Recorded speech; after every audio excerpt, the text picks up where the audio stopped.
my name is Henry, and this is my presentation on street art and graffiti. What is street art, you may ask? Well, street art is the form of visual artistic expression in our modern world. Street art is usually created in public and also urban places for everyone to see. It can also manipulate what the viewers already know and change the physicality of it. And usually the artists that are creating these artwork are trying to make a point.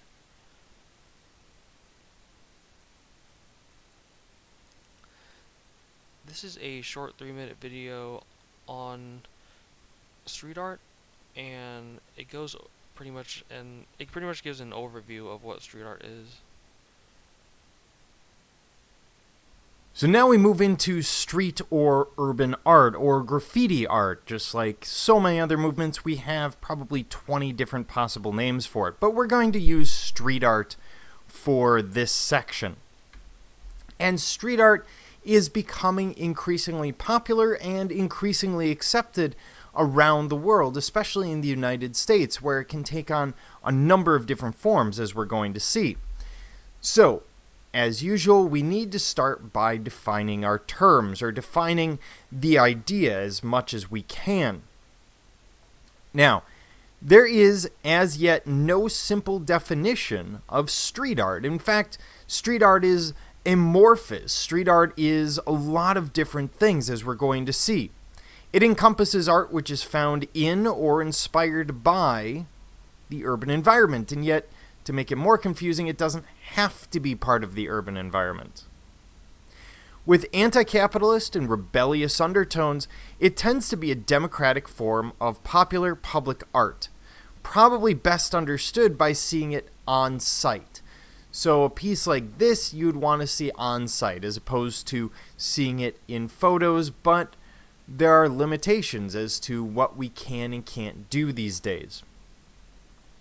Now, it is not limited to the gallery, nor easily collected or possessed by those who may turn art into trophies. This is why street art is often seen as particularly democratic and particularly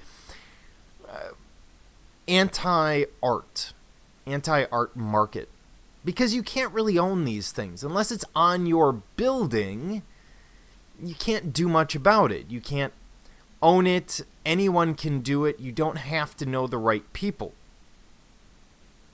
Now, considered by some a nuisance, for others street art is in fact a tool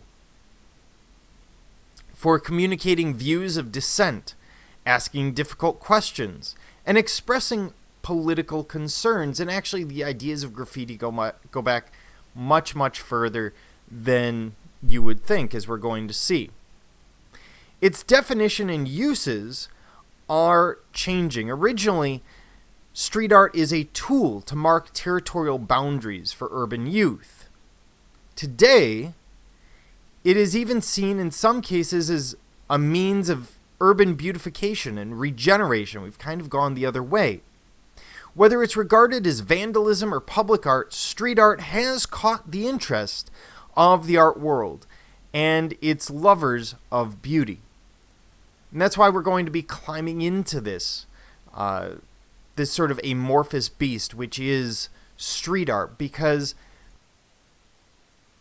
there are... So what is the significance and purpose of street art? Well, the main goal of street art was born out of the need to control visibility itself. And many street artists presented recognizable images from popular cultures, or they distorted them to make a social, political, or economic statement, just like this image right here with the soldier getting patted down by a little girl. So what is street art's relationship with the environment? Well, the placement and/or environment can be very important in showing the meaning and significance of the artwork itself. The location is chosen based off of social significance, and it's usually in urban cities. An example would be this image right here, where a meat truck is in a meat packing district, and the side of the truck has been painted to show animals on the side of the truck.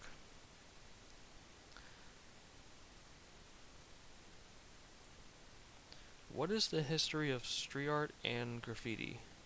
Well, it dates back to the 1960s, and it was generally known that it came up alongside hip hop music and street subcultures. It was also catalyzed by the invention of the aerosol spray can, which pretty much started graffiti. And early graffiti artists were usually called writers or taggers, and the early goals of these artists were to tag as many locations as they could, just to get their work seen by many people as possible. So from graffiti to street art, so during the late 1970s and early 1980s, many graffiti artists actually shifted away from text-based works to include imagery. So if you look up old graffiti, you would see a lot of text-based work, and if you looked up like modern day street art, you would see a lot more imagery than you would see like text. And also during this time, many artists actually began experimenting with different techniques and materials, and with the most popular one being stencils and wheat paste posters. And there are also key artists that are known to be involved in this shift, and those are Jean-Michel Basquiat and Keith Haring. So the mainstream acceptance of street art. So currently many people still see street art and graffiti as vandalism, but a lot also see street art and graffiti as the most accessible medium of resistance for oppressed people to use against dominant cultures. And also many would argue that street art happens in places that are accessible to everyone. It displays means of expression that is not controlled by the government. So people see street art and graffiti as a pretty much a way of freedom that the government or group cannot control. And they also see it as a great tool that can be used to fight against dominant cultures that oppress people. So New York City graffiti problem. So by the 1980s, New York City viewed graffiti as vandalism and a major concern. They even poured in a lot of resources that were put into this graffiti problem.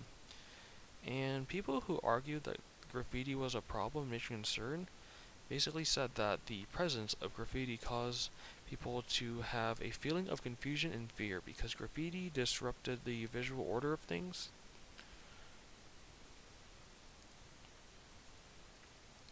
Technology and the internet and how it relates to street art. So, with the invention of the internet and development of graphic software and technologies, street artists now have a wide variety of tools that they can use to help with their creativity and as well as their way to spread their artwork. Also, artwork can still live on even if the original copy was destroyed. So, an example would be like a wall with street art on it, such as this image. If this wall was destroyed, then the artwork could still live on if there were pictures with the help of the invention of the internet. So these artwork would never die. So in conclusion, many people still see street art and graffiti as vandalism, but people nowadays are beginning to see and argue that street art is actually a great way to express meaning and stand against oppression by using a non-violent and creative way. Street art uses a clever way of including and carefully using the environment, especially urban settings, to send a message for everyone to see. And these are my sources that I used to create this presentation. Thank you everyone for listening and watching my presentation on street art.